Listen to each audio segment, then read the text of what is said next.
Hello! Hope you guys are doing well. Joni Mitchell had a birthday this week, so kind of got me thinking a little bit about what she really did for the guitar. Got me thinking about alternate tunings and lush harmonies. And so I figured I'd kind of come out and do a little lesson on Joni Mitchell here. So Joni Mitchell, not only was she an amazing songwriter, but an amazing vocalist, an amazing painter, and an amazing guitarist. And she really pushed the boundaries of open tunings, not only for folk music, but she would come up based on the tunings that she played. The harmonies inside of her songs would get really sophisticated, and it actually, her music, if you take a look at her career, started out kind of folksy, but ended up really transferring into a jazz fusion kind of world. And she started having to hire some of the best musicians in the world to be able to keep up with her. That's absolutely amazing. If you look at the people that played in her band, you got Jaco Pastorius, Robin Ford, Pat Metheny, just really astonishing what she did with the guitar. So it's absolutely worth looking at. Joni used something like 80 different tunings throughout her career. That's including different capo positions. But some songs, she would write a tuning specifically for that song and only use that tuning for that song. That's absolutely amazing. Joni actually approached the guitar as a mini orchestra. And when she wrote music, these are her words, and when she wrote music, she thinks about music as colors and shapes, and so she would use these different tunings to try to create different moods and kind of color the air in different ways. So I think as guitar players, this is really a breath of fresh air. So often guitar players get caught up in shapes and scales and chords and all this kind of stuff, and when you look at something like what Joni Mitchell did on the guitar, really does push the boundaries of what the guitar can do, and it's absolutely gorgeous. So I think exploring the world of alternate tunings would really do all of us a little bit of good and kind of cause us to slow down and take some time to just listen to how beautiful the music you can create on the guitar is. So let's get into it here. We're going to learn the intro to A Case of You, a beautiful song, probably my favorite Joni Mitchell song. I just absolutely love it. And the tuning on this one is kind of the thing that is a big deal here. So let's talk about that. So first of all, your low string, your sixth string, is still tuned to E, so that's pretty normal. Your fifth string is still tuned to A, and your fourth string is still tuned to D. But then when we get to our third string, Joni tuned that up to A. And then our B string is also tuned to A. And then our high string is still tuned to E. So you tune your second and third strings to A, right? And you get this really cool tuning. Now this is a Joni Mitchell tuning, so it's not like you can call it open A or open D or anything like that.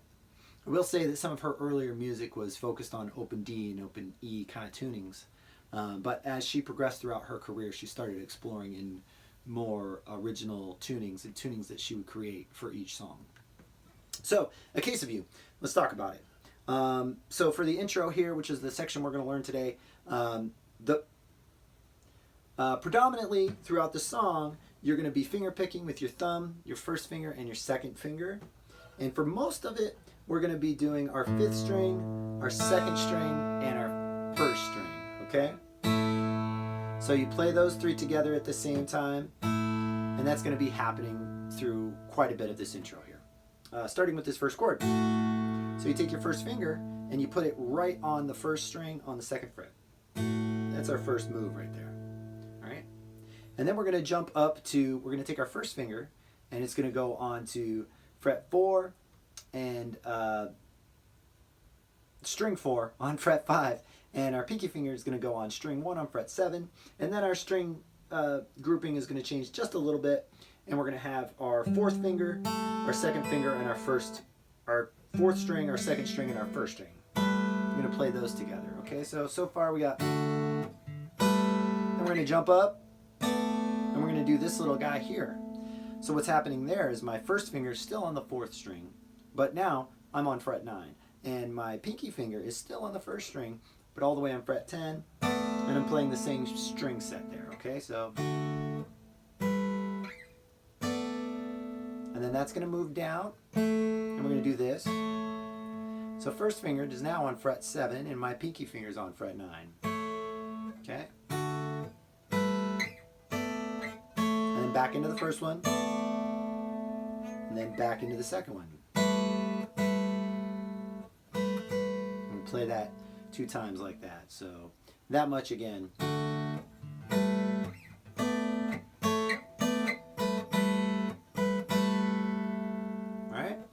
So that's pretty cool. Go over that a few times.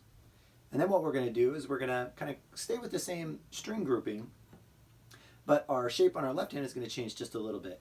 We're going to move down to our first finger still on the 4th string and our pinky finger still on the 1st string. But now we're on fret 4 and fret 5. We're going to play that 1 time. And then we're going to move down, same kind of shape, but we're going to move down to frets 2 and 3, and we're going to play that and slide into 4 and 5 again, okay? So, and then we have this little kind of dun-dun, this little kind of 8th note rhythm that sort of repeats there. So, from the beginning, that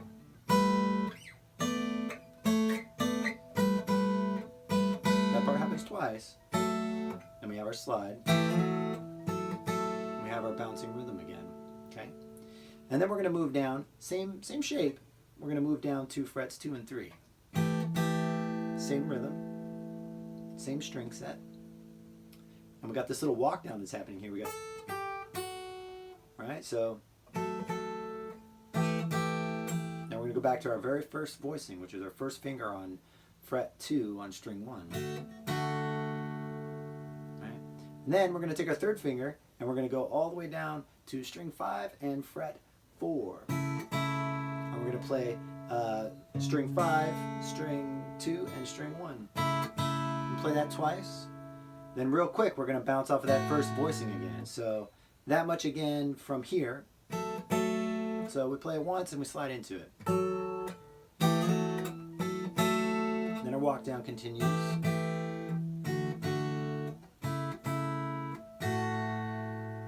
And then this is where, in my eyes, the coolest chord out of this whole intro comes in.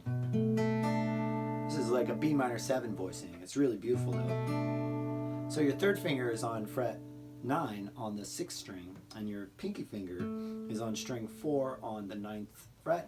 And then we have our 3rd string open, and then our 1st finger is on string 2 on fret 5. So we're not playing our 5th string, we're playing our 6th string, our 4th string, our 3rd string, and our 2nd string. So I like to use my 1st finger for string 4, and my 2nd finger for string 3, and my 3rd finger for string 2, and my thumb for the low string there. And you just kind of pinch them all out like that, right? So from our little walk down here, we'll kind of start from here. That's our slide.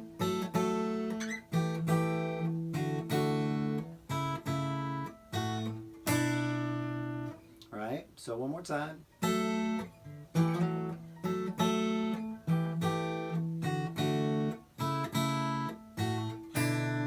Right?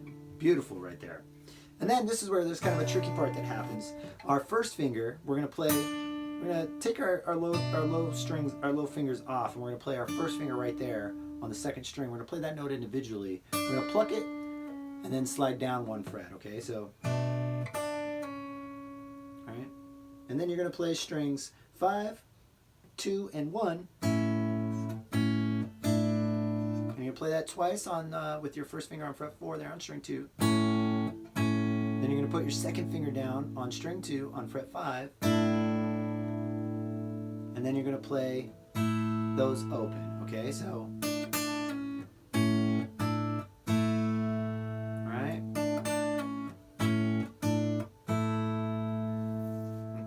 So from our little walk down here,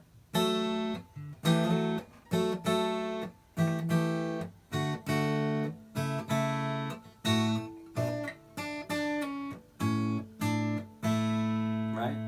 So it's a little tricky to play at first, but after you go over it a few times, you'll kind of work it out.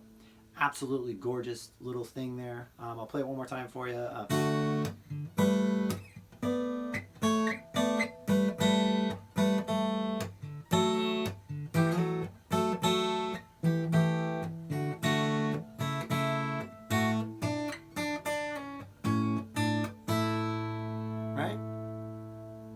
Awesome. Absolutely gorgeous. So let's do one more, okay? If you want to learn the rest of that song, you can absolutely reach out to me. One other thing to note about Joni Mitchell's songwriting is that, you know, it wasn't set up like normal song structure, like verse, chorus, whatever. She would just kind of progress and write harmonies and melodies to go along with the lyric. So we're just going to kind of focus on a couple of little intros here today. But if you're interested in learning more, there's information online, but absolutely reach out to me about that. So let's do one more. I'm going to switch guitars because I have a different tuning going on here. All right.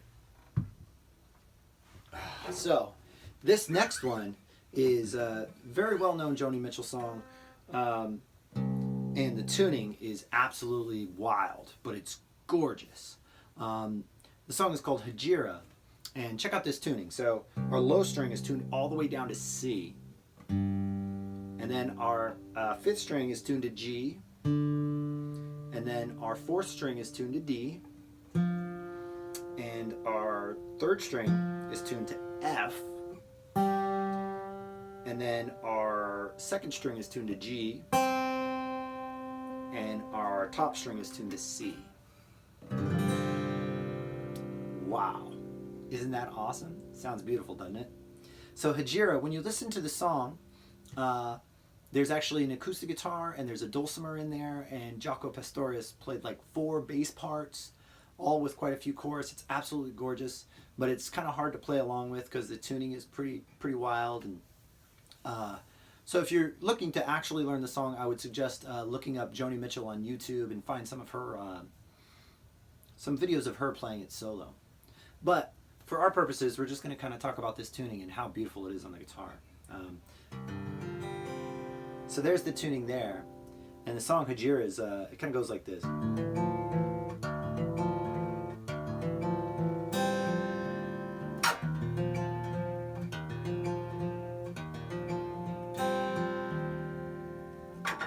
And then that whole thing repeats. It's pretty easy to play, but it absolutely sounds beautiful. So the first voicing, what we're going to do is we're going to take our second, third, and fourth fingers, and we're going to put them on our low 3 strings, all on fret 2. So our second finger's on 6th string, fret 2. Then our third finger's right above that on our 5th string, fret 2. And then I like to use my pinky. I guess you could use these 3 fingers if you wanted to. My hands are kind of big, so I need to kind of keep my first finger out of the way. So my pinky finger is going to be on string 4 on fret 2. And that's the chord there. Isn't that gorgeous? It's like a D minor 11. Really cool sounding voicing, right? So then you're going to do this little finger picking pattern. So your thumb is going to play strings 6 and 5. And then your first finger is going to play string 4. And your second finger is going to play string 3. And then your thumb's going to come down and play string 4 again. So they all roll up, and then you bounce back off of string 4. So real slow for you.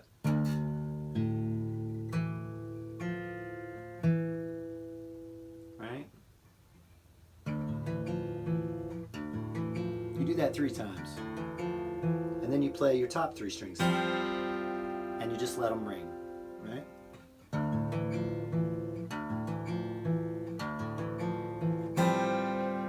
And then you move that whole thing up a half step, and we get this like E flat 6/9 voicing.